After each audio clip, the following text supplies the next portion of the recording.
Hi everyone, my name is Gabriella Marino, and I'm from Scotch Plains, New Jersey. Welcome to my e-portfolio.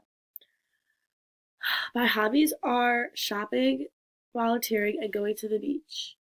I aspire to teach first or second grade elementary level and grade content, so all subjects. First off my e-portfolio, you will start by seeing my philosophy of integrating technology in the classroom and how it will be beneficial. This will highlight how I will be using tools that will help enhance classroom learning and thinking.